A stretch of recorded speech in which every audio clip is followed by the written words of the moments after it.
Voilà, alors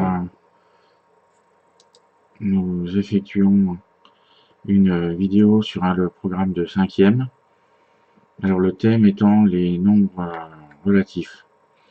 Alors voilà, voici quelques activités extraites d'un manuel présent sur internet. Alors outils Sesamat.net. Alors l'activité 1 porte sur de nouveaux nombres. Alors il y a deux questions. Alors en deux questions, si chacune des deux questions est à effectuer en 2-3 minutes, il va y avoir 2 fois 2-3 minutes. Alors, première approche, trace une demi-droite graduée d'origine, le point O en prenant le centimètre comme unité. Place les points A3, B4, D9. Voilà, pour la première question petit a. Il faudra disposer d'une règle graduée et d'un crayon de papier. Petit b, construis les points C tels que A soit le milieu du segment BC. Quelle est l'abscisse du point C? Bon, alors, il s'agit de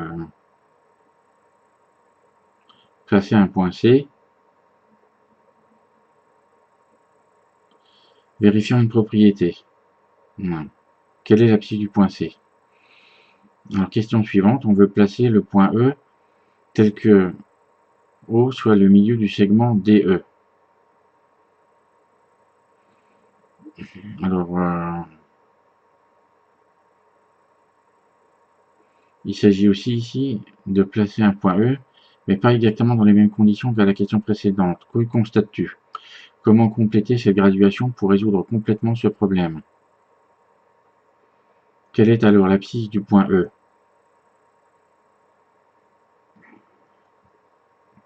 Alors, parfois, lorsqu'on construit des points, vérifiant des propriétés qui ne sont pas définies par l'abscisse du point, il peut arriver que le point apparaisse à un autre endroit que celui prévu. Quelle est l'abscisse du point E? Alors, question suivante, petit d. Dans quelles circonstances de la vie quotidienne as-tu rencontré des nombres possédant un signe plus ou un signe moins? Par exemple, lorsqu'on déplace un stylo ou un crayon de papier sur une table, si l'extrémité gauche est l'origine, quand on déplace le stylo vers la droite, on a des coordonnées positives, en fait des abscisses positives. Et lorsqu'on s'aperçoit que lorsque les coordonnées ne sont pas définies par rapport à l'origine O, placée sur la gauche du bureau, mais cette fois placée à un autre endroit, par exemple sur le centre du bureau, il apparaît que à droite de ce centre, on aura des abscisses positives, et de l'autre côté, c'est-à-dire à gauche de ce point, centre du bureau, eh bien, des nombres négatifs, des abscisses négatives peuvent apparaître. Alors, on passe à la question 2. Deuxième approche. Ce matin, il faisait très froid. La température a augmenté de 5 degrés. Il fait maintenant 3 degrés. La température du matin aurait-elle pu être de 2 degrés, 0 degrés? Pourquoi? Alors là, on s'aperçoit qu'il y a des nombres positifs qui apparaissent. Mais cette fois, pour répondre à la question, on va faire apparaître un nombre négatif.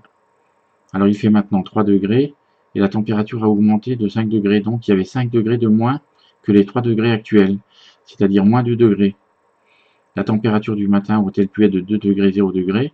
On s'aperçoit que comme elle doit être de moins 2 degrés, elle ne peut pas valoir ni 2 degrés ni 0 degrés.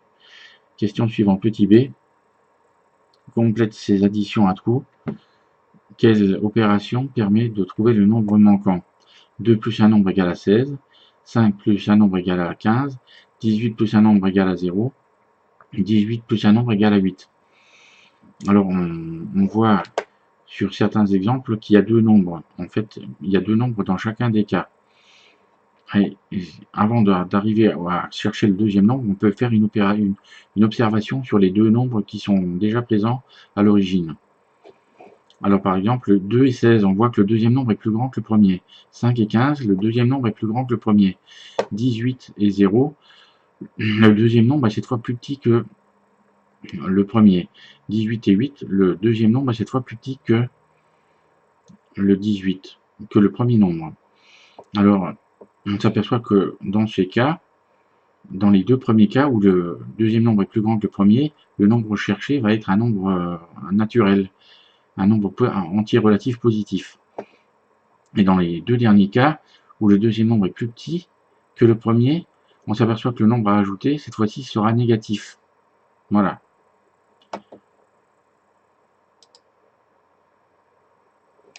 Voilà, alors ceci termine cette partie du cours.